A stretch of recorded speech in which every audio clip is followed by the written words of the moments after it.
আসসালামু আলাইকুম রহমতুল্লাহি ওবারাকাতুহু। কাছে দূরে দেশে ও প্রবাসে যে যেখান থেকে আমার এই আলোচনাটি শুনতেছেন দেখতেছেন সকলকে জানাই আন্তরিক শুভেচ্ছা ও মোবারকবাদ। প্রিয় দর্শক শ্রোতা ভাই ও বোনেরা, আমাদের মাহে রমজান মাস প্রায় বিদায়ের প্রান্তে চলে এসেছে। রহমতের 10 দিন আমাদের মাঝখান থেকে বিদায় নিল, মাগফিরাতের 10 দিনও আমাদের মাঝখান থেকে বিদায় নিতে যাচ্ছে। সামনেই জাহান্নাম থেকে মুক্তির 10 দিন।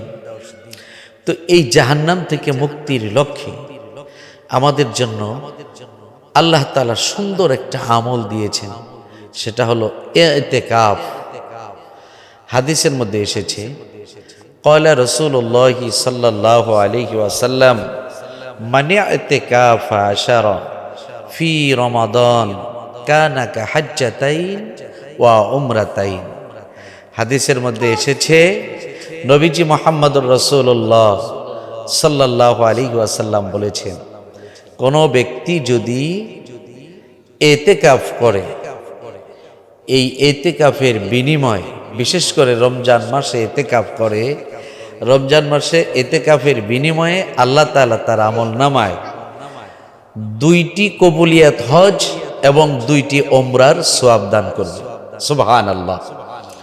অপর এক হাদিসের মধ্যে এসেছে, নবীজি সাল্লাল্লাহু আলাইহি ওয়াসাল্লাম বলেছেন, যারা ইতিকাফ করবে, ইতিকাফকারী থেকে জাহান্নামকে আল্লাহ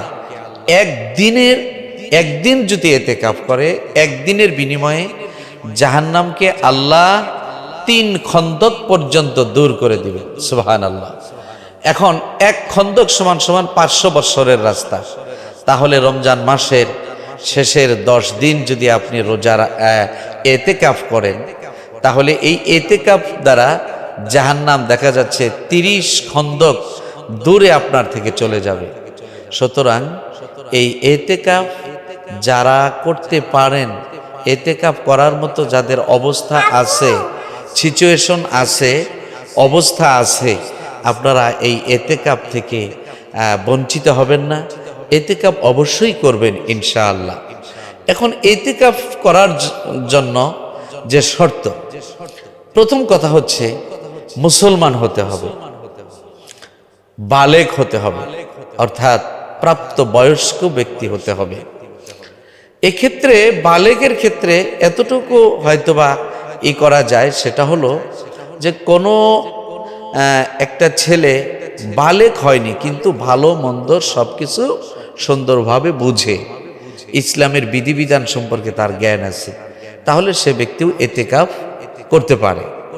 এরপর নিয়ত করা, ইতিকাফে যখন আমরা বসবো, ইতিকাফের জন্য আমরা নিয়ত করব।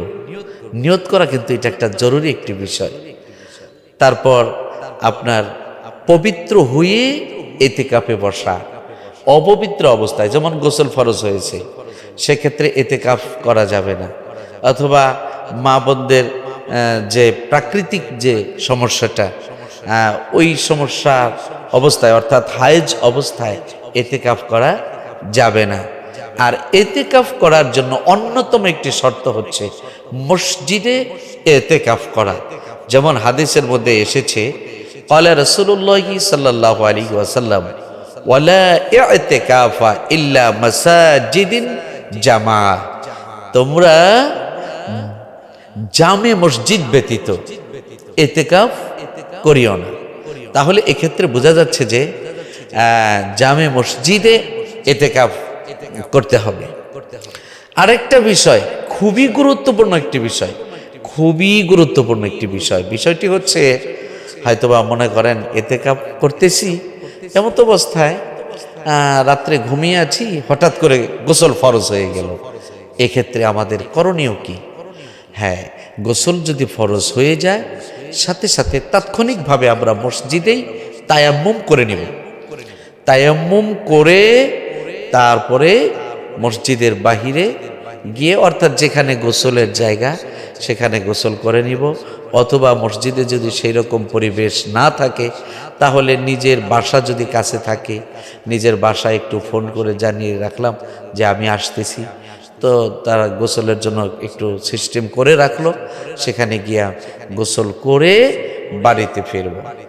এখন আসুন, এতেকাফ করা অবস্থায় দুনিয়া, এতেকাফ শব্দটা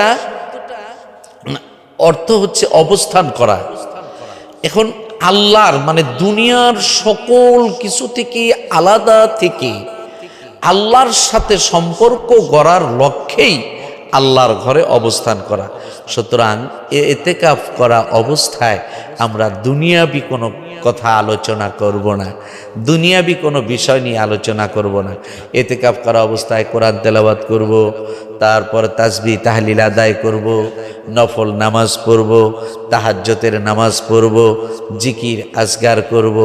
এইভাবে এতেকাফের সময়টা আমরা কাটাবো। আর মসজিদের বাহিরে গিয়ে কোনো কথা বলা যাবে না। এতেকাফ চলাকালীন অবস্থায় যদি কারোর সাথে কথা বলতে হয় মসজিদের আঙিনায় থেকেই আমরা কথা বলবো। আমরা যেন এতেকাফের যাবতীয় বিধিবিধানগুলা পালন করতে পারি, আল্লাহ যেন কবুল করে নেন, আমিন। আসসালামু আলাইকুম ওয়া রাহমাতুল্লাহি ওয়া বারাকাতুহু।